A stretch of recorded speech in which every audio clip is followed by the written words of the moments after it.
I'm Jon Bond. Welcome to Move Yourself Happy. Made for fitness enthusiasts who want to make their passion their profession. Are you unhappy in your present job? Are you passionate about health and fitness? Do you want to release your true potential? If the answer is yes, this podcast is for you. I will be teaching you the specific knowledge that every trainer and coach needs to be successful. So listen closely as I share my expertise with you. So just like me, you can love what you do.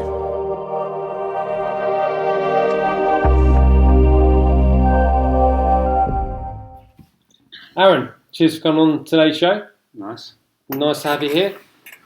Before we get into the juicy details of this exciting business adventure that we're going to be discussing today, just take us back and tell anyone that's listening about your journey as a football player, but also when you got qualified as a trainer, and then how it links to today's conversation. Yeah, so I signed for Southampton Football Club when I was 14, and then by 16 I signed my first pro contract. Everything was going well. I was training with the first team. I was tipped to play first team that year, so I was in the championship at the time, I think. Manager really liked me. Had a small knee injury, so a bit of surgery, nothing major, just a bit of keyhole. And then spent the next 6 years at the club. Unfortunately didn't make any first team appearances, but part of the youth setup, etc. Left there when I was 20, signed for Forest Green Rovers up in Gloucestershire, and spent 6 years there. Within, I think, the first 2 years, I think I tore my ACL for the first time on my right leg. At the level I was playing at the time, it was obviously quite a good level, but money wasn't amazing at the time, so I couldn't sort of sit back on my savings, so I had to invest in myself and think, after this injury, if I didn't play again, I need something to fall back on. So that's when I got into personal training. Got qualified at 22, done a little bit of work on the side whilst I was rehabbing, but then once I was back playing, I sort of parked the bus on it and just continued playing.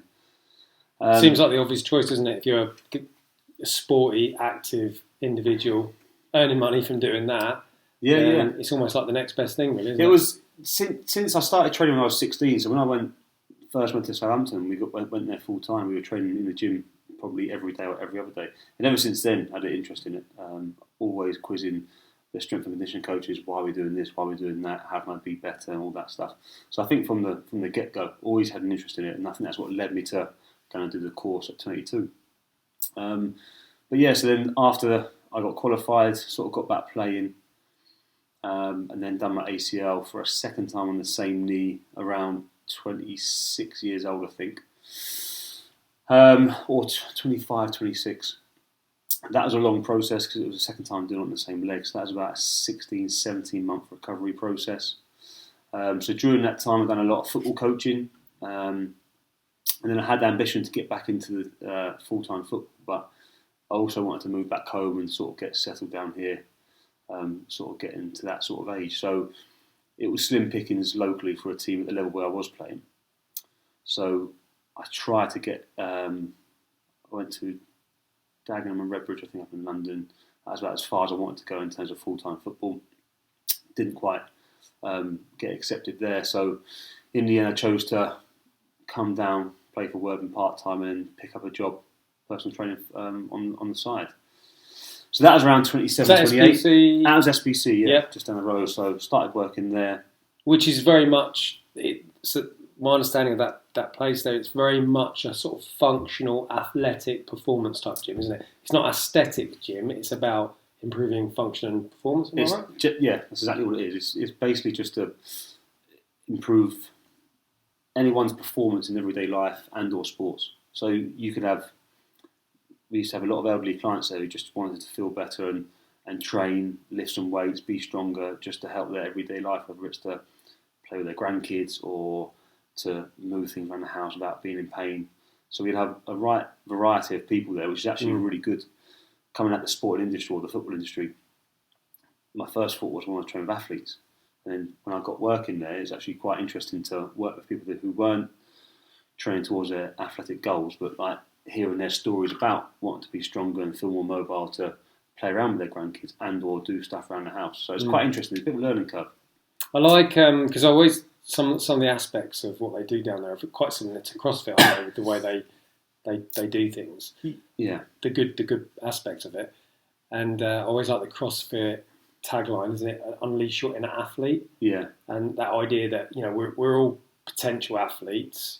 Whether you choose to go on and be elite athlete and get paid for it or whatever is one thing, but actually just improving athleticism in turn improves your quality of life and reduces injury risk, heart disease, everything else. So that sounds like that's kind of what you're doing with the old people there. Yeah, no, it is 100%. This is exactly what it was. I think it's just people. Some people come there, don't necessarily want to change much about their lifestyle because they enjoy it. So the good food, the wine, the beer, which is fine, but they want to do it alongside some training programs that are still going to make them feel better, do better.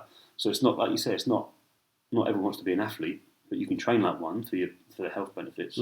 So I think that's quite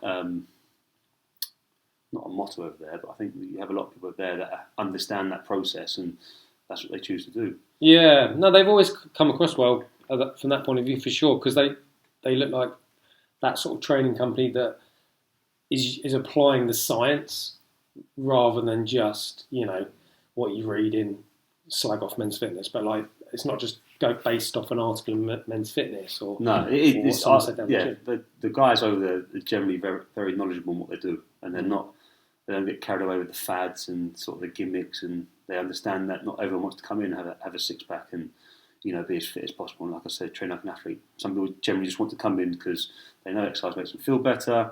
They want to have that alongside a happy lifestyle, and like I said, whether that is eating good food and drinking good wine, or if that's them trying to be more mobile for their kids, they understand that, and they understand people have their priorities. So they just try to accommodate however they see fit. And like you said, I think it's similar to a CrossFit model in terms of the intensity, definitely, but it's obviously not as complex as some of the CrossFit methods. Less Olympic lifting and things like that. Yeah, exactly. Yeah, a bit more the basic movements, but still with the intensity and the volume. Yeah. Okay. Cool. So you've always had a passion with health and fitness. You obviously got into professional football. You had your injuries. You then started to look at getting qualified as a PT on the side and sort of layering that into your career as well. So you've had that running in the background. Now you're at the stage now. Well, tell us a bit about where you're at the stage now with your football. Yeah. So as of October 7th last year, 2023, suffered my fourth ACL, third one on the same leg, which is effectively the end of my career in football. The process for this is the comeback's around 15 months. So with a full-time job, 2 kids under 3, partner at home, it's just not, I don't see it a realistic option to try and get back fit into terms of trying to play football again. Because I think the workload in getting back from an ACL, just a normal one, just a one-off 9-month recovery, you need to put a lot of time, dedication, you need to have a lot of effort put into it, and that's in like a full-time environment, which I've experienced obviously before. So to try and come back from a third ACL, which is effectively a 15 to 16 month recovery, with a full-time job, with 2 kids under 3, with a partner, with a completely different lifestyle now, it's just, I could do it, it would take longer. So did you say this is your third or your fourth? It's my fourth ACL, but third on the right knee. Blimey.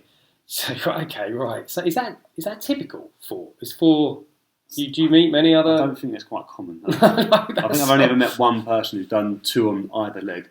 Because normally, like a non-athlete, if they did their ACL once from running recreationally or having a kick around with a lad, that's it, isn't it? They don't tend to. They're like, okay, I'm not going to do that anymore. Yeah, but I think part of that is though because potentially they probably haven't got the full-time support to and knowledge. Yeah, so I've been fortunate enough in the last 3 years to have, the environment around me where I've had full-time physios, full-time strength and conditioning coaches, time in my day to dedicate the rehab process. So the first thing for ACL recovery is try and get a range of motion back in your leg. And I remember doing it the first time. We were doing stretching the knee and mobilising it and doing the exercises. There was about 5 or 6 exercises to do for your typical 3 rounds of X amount of time or reps. And I was doing that program 5 times a day for about 6 weeks. So again, putting that into context, I have no idea where I'd find time in my day to do that 5 times a day for 6 weeks with a full-time job, kids, etc. I mean, a completely different lifestyle. The reward at the end of that's got to be pretty high and guaranteed, which I'm guessing it's not, is it? It's one of those ones where if I was younger, I definitely would do it because I've still got time. But if I'm looking to try and get back from that, I'll be 34 years old, and what they tend to do with ACL injuries is use your tendons and muscle tendons from your body as your ACL graft. So I've had my patella tendon, I've had my quad tendon and my hamstring tendon used for my ACL. Right, you're running out of tendons. Running out of tendons. Well, that's what the surgeon said. He said, we can't keep taking from your body, so it's just going to weaken your legs around the knee. So we're going to have to put an allograft in, which is effectively a dead person's tendon. So when they pass, they donate their body to science, and then we obviously use their tendons for whatever. Yeah. They specifically asked for it to go to a Worthing player or Worthing College a Worthing fan dedicated. No, I want to donate my tendons to Aarran Racine, please. Maybe, I don't know. But the research suggests that's the weakest type of graft. So not only, if I get back in 15 months, which is highly unrealistic because of time and effort, but I'll also have a graft in my knee that will be the weakest out of all 4 that I've had, and I'll be 34 years old. Realistically, how much more am I going to play in terms of at 34? In my head, if I did get back fit at 34, I might have a year left, and then in that year, that will be the highest chance possible that my knee will go again because of the allograft, because of the 4th time doing it, because of my age. So it's like the risk to reward thing, isn't it? Yeah, it is. So when you're younger, risk to reward, you dedicate and put time in, you do it. But right now, as much as it pains me, football is that little bit on the side. There's so much more that I've got going on in my life now. So yeah. This all leads on really nicely to what you're going to be doing now with your fitness qualifications, and I do want to talk about that, obviously. However, I'm really interested in this injury journey because 4 times, that's a lot. So your tenacity and actually your resilience, it's got to be up there, isn't it? I mean I don't think everyone's capable of doing that. I think the first one that I done, I was a bit naive and oblivious to really what it was. I just got told 9-month recovery. I was in the full-time environment.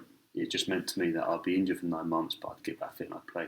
So at that moment, it wasn't really like a daunting thing. It was just more upsetting that I weren't playing. Yeah. So the second time doing it, that was the tough one because although I had full-time staff around me, halfway through the process I didn't.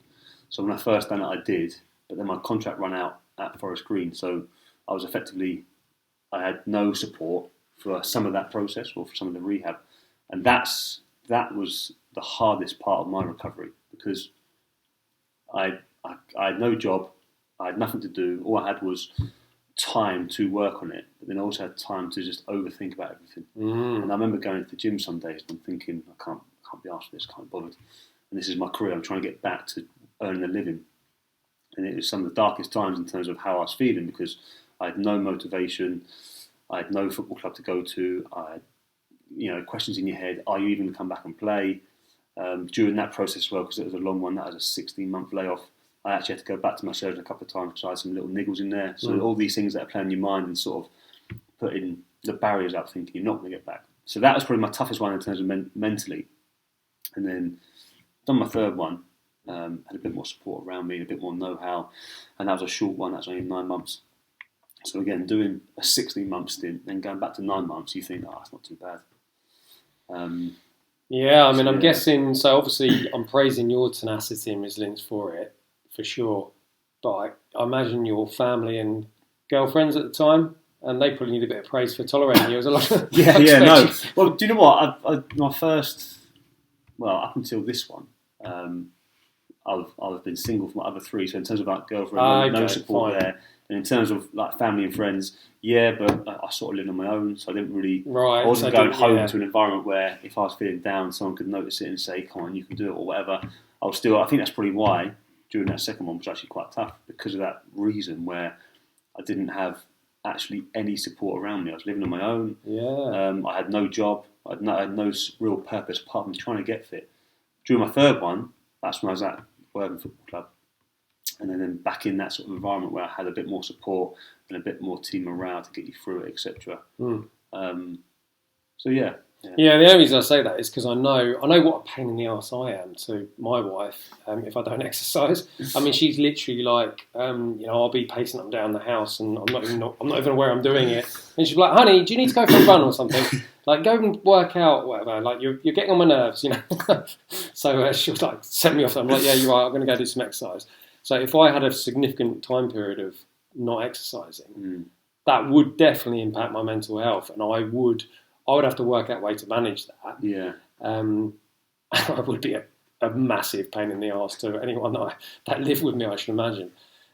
So yeah, I suppose it was a kind of a blessing the fact that you're not with your fiance during that second one. Yeah.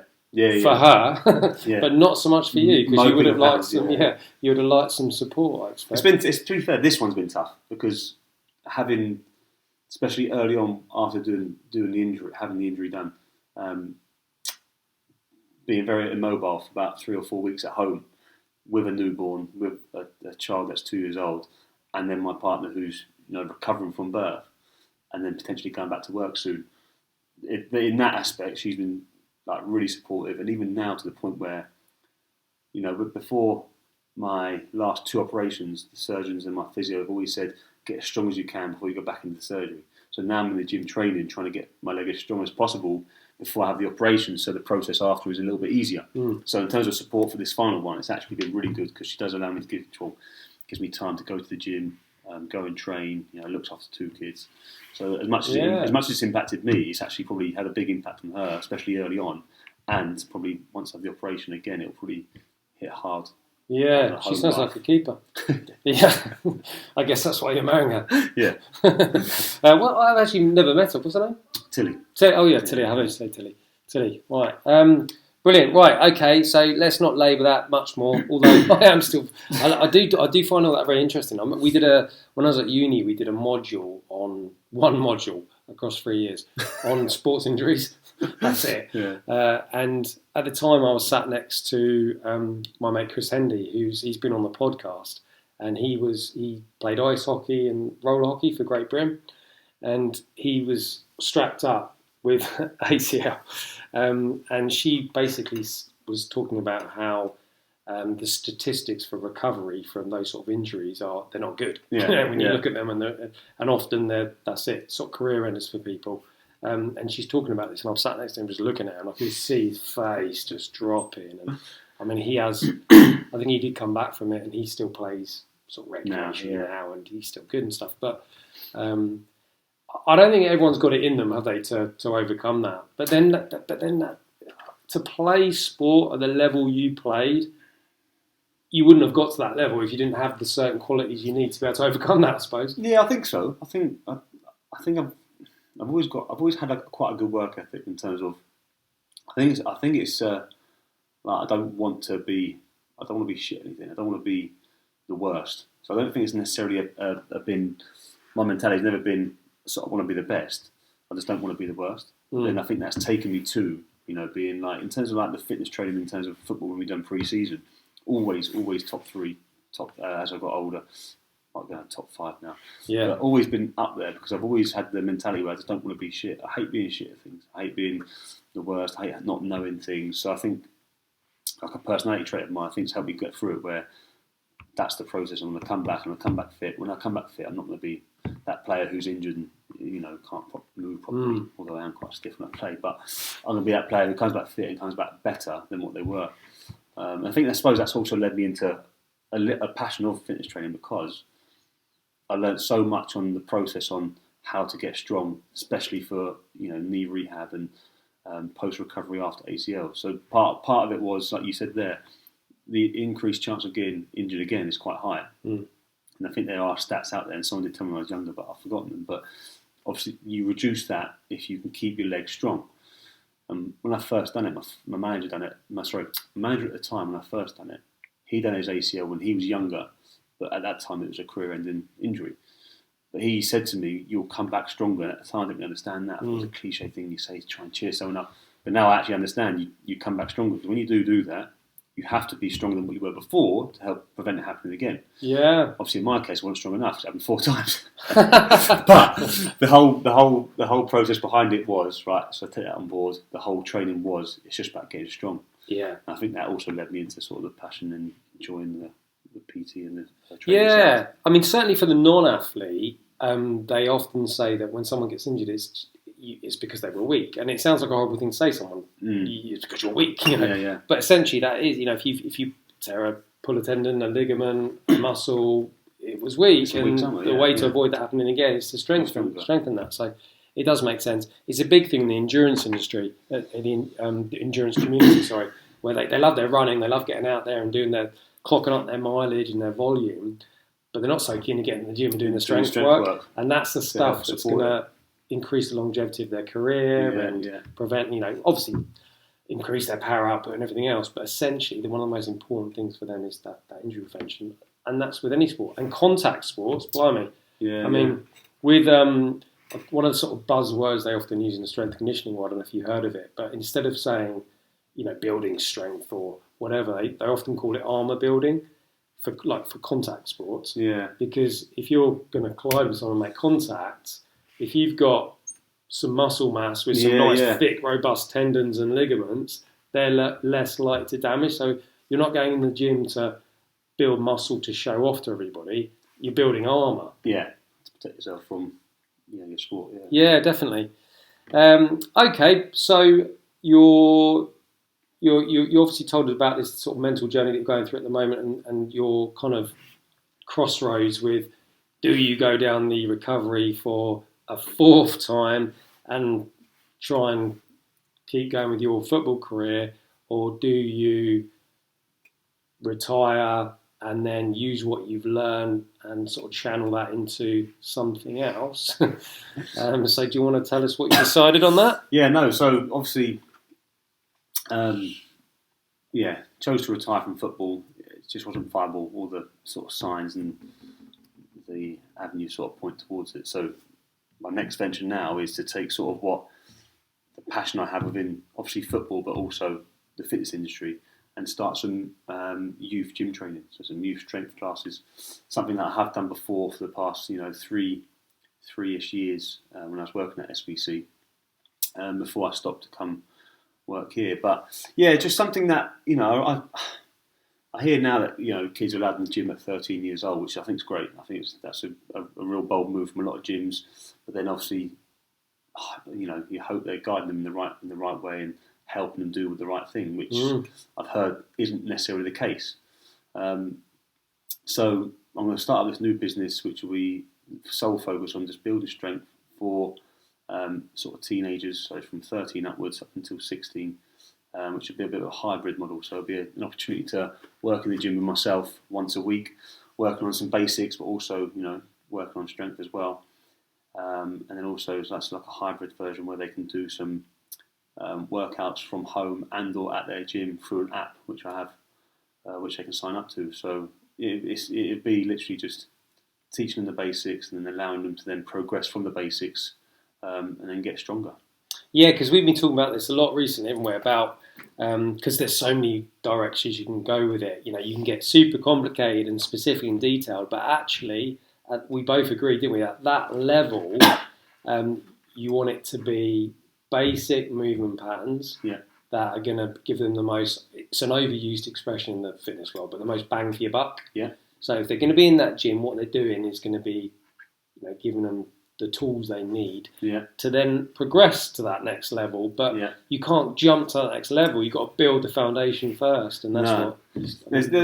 There's two things as well I was going to talk about. But one of the, going back to my injuries, it was the issues. I said just then I had some issues with my second ACL. This 16, 17-month layoff. I went back and forth to see my surgeon. I was getting a lot of pain in my tendons, my knees, or my knee that was injured, and then he basically diagnosed me straight away there and then and said, "You're not strong enough." So I went on from, you know, the phases of the rehab for ACL was obviously range of motion, get strong, then start doing some plyometrics and some running, etc. And then, you know, you get back to fitness eventually. I jumped from the strength phase too quickly to into that plyometrics, the running, the bounding, etc. Right, yeah, and yeah. then I was getting pain from doing that. Had no idea why. I thought I stuck to the schedule, but again, I stuck to the schedule in terms of time frame. But because my when I said mentally I wasn't in the right place, I wasn't really pushing myself. I was doing the sessions, I wasn't doing the sessions, if that makes sense. And he just basically said, yeah, you're not strong enough. That's why you're getting tendon pain. Your legs not strong enough to move on to the sort of running the plyometrics. So for me, the strength is the foundation for everything you do athletically. So it's not a case of like, I'm going to do a little bit of strength here and I'm going to do some speed work and then hopefully do some plyometrics or whatever it is. I think you need to lay the foundation of strength before you then go on to go and do your plyometric or anything specific. So you want to try and do some power stuff, well, let's lay the foundation. So I think for kids, it's really important to have the foundation before they do anything fancy. And you know what they're like now on social media. They'll see anything online, it'll be the fluff, whatever, and they want to just progress and move on to something too quickly, too soon. Yeah. So I really want to try and encourage it, you know, the basics of the important things, but also there's still the cool things you can do. But on top of that as well, and this is something I learned in football, when they have their growth spurts. So obviously, particularly in teenagers, they grow 6 inches in 6 days. Some of these kids, but that's when their coordination and certain things then start to regress. So it's really hot in football at the moment, and specifically down at Southampton, where they can anticipate growth spurts in their players. There's a formula they do and they work out, and when they think they can have that growth spurt, they actually pull the kids away from football. They put them back in the gym. They do really basic movements. So when they have their growth spurts, their coordination goes. If their coordination goes, their performance is affected on the pitch. Mentally, they can become a bit insecure about things. So there's this science around it. So I'm looking at the development of teenagers, especially in the gym environment. You could be 14 years old, and for the whole year you grow a little bit, you train really well, and then when you turn 15, they have a growth spurt, and out of nowhere everything's out of sync. So then they regress backwards to where they were 6 months ago. So it's almost like a 2 steps forward, 1 step back process, I think, for teenagers as they get older. So when they think they've learned the basics and they can move on, growth spurt happens. Right, let's go back to the basics again. So it's almost like excuse the language, but they're almost like pissing the wind a little bit because they're doing so well. They'll regress because of growth, and they'll go again. So I think for them at that age, it is literally learning the basics, trying to enjoy the gym, educating them on how you do things, how it can affect athletic performance, mental health, all that stuff. And then, as they get older, 18, 19, 20, then they can maybe, not necessarily that's the time to go rogue and do specific training, because you can incorporate that into teenagers, but I think I just really want to emphasise the importance of basics is the important bit first. Yeah, absolutely. Yeah, 100%. It doesn't matter whether you're completely with your age category, but with anyone actually, isn't it? Like, people shouldn't be jumping those layers. I mean, I've had numerous analogies for this over the years, like a cake. You've got to you've got to start with the base layer, and next layer. And things like plyometrics, as great as plyometrics are, they are the icing on the cake. Yeah. I mean, there's plenty of great players out there that have never done any of that stuff. Yeah. But yeah, for the starters you mean to go on with, for the injury prevention and to get the best out of that top layer, the icing at the top there, you've got to get that foundation in there. You've got to get a strong, robust, musculoskeletal system. Yeah. It's annoying because the basics aren't sexy and don't sell, which actually, I mean, learning to squat properly, learning to pick heavy things off the floor, hip hinge, learning to push stuff, pull stuff, I think is cool. I think improving someone's ability to be able to do that, rotate and do those sort of fundamental movements, I actually think is cool. I think that comes with education. I think you understand the benefits of it and why it's important and how it can help you in everyday life. I think if you don't understand that and you see someone, I mean, from experience when I was younger, it was all about getting a pump on. It's all about feeling the burn, wasn't it? Well, I don't know about you, but I speak for myself. Yeah. It's all about doing your bench press and feeling the burn. Still is, did a few before you came in. But then, obviously, like you said, and as you get older, you understand the importance of rotational movements. And, if you're going to do rotational movements or, some farmer's carries, whatever it is, you're not necessarily going to get the burn and the pump that you want, but you know the importance of it. You know it's going to benefit you long run. You know that it's going to help in your everyday life. So that's why you do it. And like you said, that actually is, as you get older, That's exactly stuff. Do you know it's going to help you? Yeah, and the thing we don't realise as well is that when you execute those movement patterns consistently, regularly, you stay the course, you trust the process. Really, Dave Hall quote: "Trust the process." Little shout out for Dave Hall. You, as a side effect, you do get the aesthetics anyway, don't you? Yeah. So like, you will look good. I took Betsy, my 6-year-old, to a gymnastics academy the other day, and we were watching, me and my wife, and some of the older kids, the more advanced ones, came in, and the young guys, I mean, they didn't look very old. They were probably only like 14, 15, and the girls, their physical conditioning was immense. Like, they looked like they went to the gym, you know, and they looked like they did do the buys and tries and all that, but they didn't. They just were doing lots of handstand walks, and they were on the bars doing the pull-ups, and again, all like the bodyweight stuff, which people probably wouldn't. The teenagers wouldn't think. Yeah, wouldn't think it's sexy. They want to lift some heavy weights and they want to show off how heavy they are. Whereas, you know, aesthetically pleasing, if you want to look good, gymnastics would be the one that you go to. That's something I really want my youngest, well, both of them, but we tried getting my youngest Arlo into gymnastics. It wasn't quite for us at the time. I think a little bit too soon, but eventually.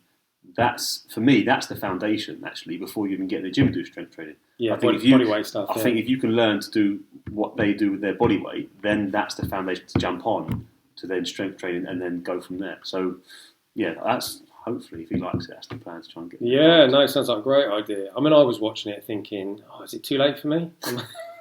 I'm 45 this year. I'm like, is it too late? Could I do handstand push-ups and walk on my hands like they can if I go to this club? But no, it was cool to watch, admirable. So yeah, I love what you're talking about there, building the foundation and what have you. And then I guess also like for me as a parent, so like we talked about this previously. But when you were at Southampton, Dean Hammond was there, wasn't he? Yeah. Dean Hammond should be coming on next week. So, well, he's booked for next week. So, listen to that one. I asked him once. I said, just out of curiosity, my son likes playing football. If you could just give him one bit of advice to help him be the best football player he can be, what would you say? And I know that's like, obviously, you can't sum up how to be a professional football player in one piece of advice. But I still challenged him to do it, see what he come up with. And he came up with a really good response. He said, he didn't even hesitate. He went, never put the ball down. He went, where if I was